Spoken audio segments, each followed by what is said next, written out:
Apocalipse 14. E olhei, e eis que estava o Cordeiro sobre o monte Sião, e com ele 144.000 que em sua testa tinham escrito o nome dele e o de seu pai. E ouvi uma voz do céu como a voz de muitas águas e como a voz de um grande trovão, e uma voz de arpistas que tocavam com a sua harpa. E cantavam um como um cântico novo diante do trono e diante dos 4 animais e dos anciãos. E ninguém podia aprender aquele cântico, senão 144.000 que foram comprados da terra. Estes são os que não estão contaminados com mulheres, porque são virgens. Estes são os que seguem o Cordeiro para onde quer que vai. Estes são os que dentre os homens foram comprados como primícias para Deus e para o Cordeiro. E na sua boca não se achou engano, porque são irrepreensíveis diante do trono de Deus. E vi outro anjo voar pelo meio do céu, e tinha o evangelho eterno para o proclamar aos que habitam sobre a terra, e a toda nação, e tribo, e língua, e povo, dizendo com grande voz: Temei a Deus e dai-lhe glória, porque vinda é a hora do seu juízo. E adorai aquele que fez o céu, e a terra, e o mar, e as fontes das águas. E outro anjo seguiu, dizendo: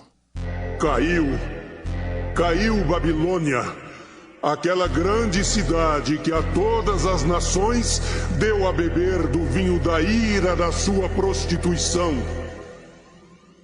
E o seguiu o terceiro anjo, dizendo com grande voz: Se alguém adorar a besta e a sua imagem, e receber o sinal na testa ou na mão, também o tal beberá do vinho da ira de Deus, que se deitou, não misturado, no cálice da sua ira, e será atormentado com fogo e enxofre diante dos santos anjos e diante do Cordeiro. E a fumaça do seu tormento sobe para todos sempre. E não tem repouso, nem de dia, nem de noite, os que adoram a besta e a sua imagem, e aquele que receber o sinal do seu nome. Aqui está a paciência dos santos. Aqui estão os que guardam os mandamentos de Deus e a fé em Jesus. E ouvi uma voz do céu que me dizia: Escreve: Bem-aventurados os mortos que desde agora morrem no Senhor. Sim, diz o Espírito, para que descansem dos seus trabalhos e as suas obras os sigam. E olhei, e eis uma nuvem branca, e assentado sobre a nuvem, um semelhante ao Filho do Homem, que tinha sobre a cabeça uma coroa de ouro, e na mão uma foice aguda. E outro anjo saiu do templo, clamando com grande voz ao que estava sentado sobre a nuvem: Lança tua foice cega, é já vinda a hora de cegar, porque já a seara da terra está madura. E aquele que estava sentado sobre a nuvem meteu a sua foice à terra, e a terra foi cegada. E saiu do templo que está no céu outro anjo, o qual também tinha uma foice aguda. E saiu do altar outro anjo que tinha poder sobre o fogo, e clamou com grande voz ao que tinha foice aguda, dizendo: Lança a tua foice aguda e vindima os cachos da vinha da terra, porque já as suas uvas estão maduras. E o anjo meteu a sua foice à terra, e vindimou as uvas da vinha da terra, e lançou-as no grande lagar da ira de Deus. E o lagar foi pisado fora da cidade, e saiu sangue do lagar até aos freios dos cavalos pelo espaço de 1.600 estádios. Ester, capítulo 5. No terceiro dia de jejum, Ester se vestiu com suas roupas de rainha. Foi e ficou esperando no pátio de dentro do palácio, em frente do salão nobre do rei. Ele estava lá dentro, sentado no trono, que ficava em frente da porta do pátio. E quando ele viu a rainha Ester esperando lá fora, no pátio, teve boa vontade para com ela. e estendeu-lhe o seu cetro de ouro. Esther entrou, chegou perto dele e tocou na ponta do cetro. E o rei perguntou: O que está acontecendo, Rainha Esther? O que você deseja? Peça o que quiser, que eu lhe darei, mesmo que seja metade do meu reino. Se for do seu agrado, eu gostaria de convidar o senhor e Amã para o banquete que estou preparando hoje para o senhor. Aí o rei ordenou: Diga a Amã que venha depressa, para que nós aceitemos o convite de Esther. Assim o rei e Amã foram ao banquete que Esther havia preparado. Quando estavam bebendo vinho, o rei perguntou a Esther: Qual é o seu pedido? Peça o que quiser, que eu lhe darei, mesmo que seja metade do meu reino. É o seguinte: se eu puder me valer da bondade do rei, e se for do seu agrado atender o meu pedido, gostaria de convidar o senhor e Amã para outro banquete que eu vou preparar amanhã para os dois. Aí lhe direi o que eu quero. Amã saiu do banquete alegre e feliz da vida. Porém, quando chegou perto da entrada do palácio, ele encontrou Mordecai ali. E ficou furioso, porque Mordecai não se curvou diante dele, nem fez qualquer outro sinal de respeito. Mas ele se controlou e voltou para casa. Então mandou chamar os amigos e pediu que Zeres, a sua mulher, também viesse. Amã começou a falar da sua riqueza, do número de filhos que tinha, das promoções que havia recebido do rei e de como agora ocupava a mais alta posição do reino, acima de todos os outros ministros e funcionários. Além de tudo isso, eu fui a única pessoa que a rainha Esther convidou para acompanhar o rei ao banquete que ela preparou para ele.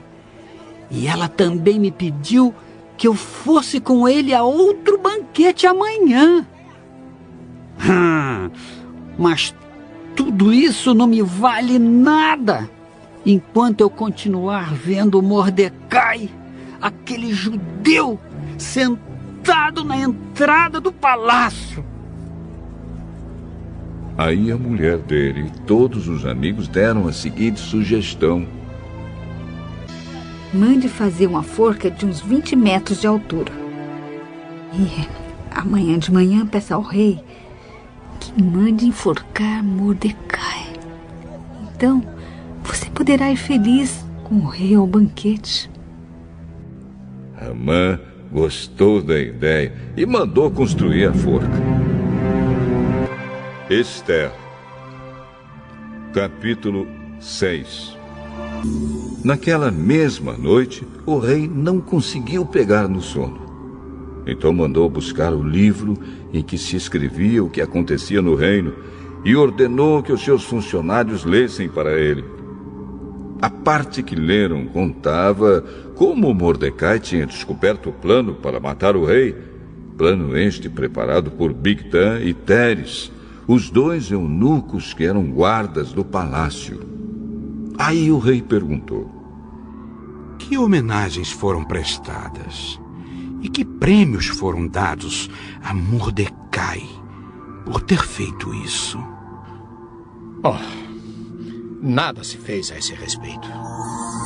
Justamente nesse instante, Amã entrou no pátio que ficava ao lado dos quartos do rei para lhe pedir que mandasse Mordecai a forca que ele, Amã, havia mandado construir. O rei perguntou: Quem está no pátio? É Amã. Mandem que entre. Amã entrou e o rei lhe disse: Eu quero ter o prazer de prestar homenagens a um certo homem. Diga-me, o que devo fazer por ele? Amã pensou assim. Quem será esse homem a quem o rei tanto quer honrar? É claro que sou eu. E Amã disse ao rei: Mande trazer as roupas que o senhor usa e também o cavalo que o senhor monta. E mande colocar uma coroa real na cabeça do cavalo. Então, entregue as roupas e o cavalo a um dos mais altos funcionários do reino e ordene que ele vista as roupas no homem que o senhor deseja honrar. Depois que ele leve o homem montado a cavalo pela praça principal da cidade e que diga em voz alta o seguinte: é isto o que o rei faz pelo homem a quem ele quer honrar. Então o rei disse a Amã: Vá depressa e pegue as roupas e o cavalo e faça com o judeu Mordecai tudo o que você acaba de dizer. Ele costuma ficar sentado na entrada do palácio. Não deixe de fazer nenhuma das coisas que você disse.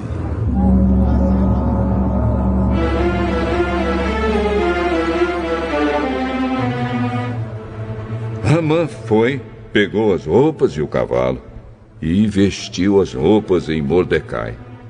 Depois levou Mordecai, montado a cavalo, pela praça principal da cidade e disse em voz alta: é isto o que o rei faz pelo homem a quem ele quer honrar.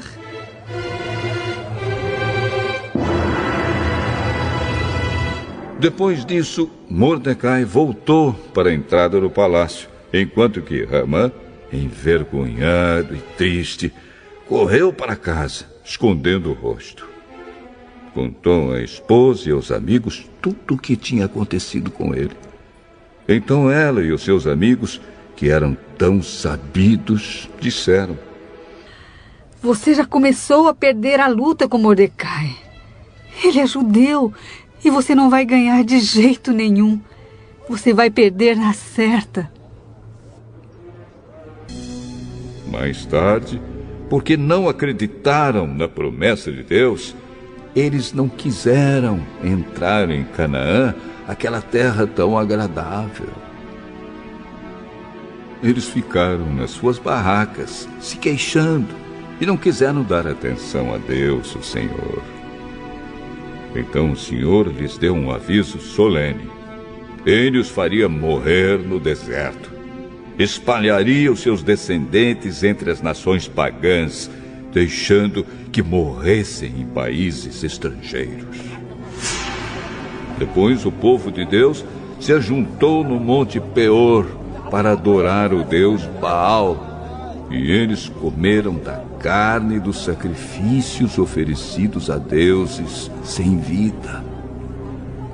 Com as suas ações, eles fizeram com que Deus ficasse irado e foram atacados por uma doença terrível. Mas Finéias castigou o culpado e a doença acabou. Todos têm lembrado dessa boa ação de Finéias e as gerações futuras nunca esquecerão delas. Depois, nas fontes de Meribá, o povo fez com que Deus ficasse irado. E quem sofreu por causa disso foi Moisés. Eles fizeram com que Moisés ficasse tão irritado que ele disse coisas que não devia. Eles não mataram os pagãos como o Senhor Deus tinha mandado, mas casaram com aquela gente e imitaram os seus costumes pagãos. O povo de Deus adorou ídolos e por causa disso foi destruído. Eles ofereceram seus próprios filhos e filhas como sacrifício a deuses pagãos. Mataram aquelas crianças inocentes, os seus próprios filhos e filhas, como sacrifício aos ídolos de Canaã. E o país se tornou impuro por causa desse sangue. Fazendo essas coisas, eles se corromperam e foram infiéis a Deus. Então o Senhor ficou irado com seu povo. Ficou muito aborrecido com eles. Ele os abandonou nas mãos dos pagãos e estes os dominaram. Os israelitas foram maltratados pelos seus inimigos e ficaram debaixo das ordens deles. Muitas vezes Deus livrou seu povo, mas eles preferiram se revoltar contra ele e se afundar ainda mais no pecado. Porém, quando pediram a sua ajuda, Deus os ouviu e se voltou para eles quando estavam aflitos. Por causa deles, Deus lembrou da sua aliança e por causa do seu grande amor, ele mudou de ideia. Deus fez com que aqueles que os levaram como prisioneiros tivessem pena deles. Ó Senhor, nosso Deus, liberta-nos, tira-nos do meio dos pagãos e leva-nos de volta para nossa terra. Assim, nós te daremos graças e com prazer te louvaremos, ó Santo Deus. Louvemos o Senhor, o Deus de Israel. Louvem o Senhor agora e sempre. Que todos os povos da terra digam: Amém. Aleluia.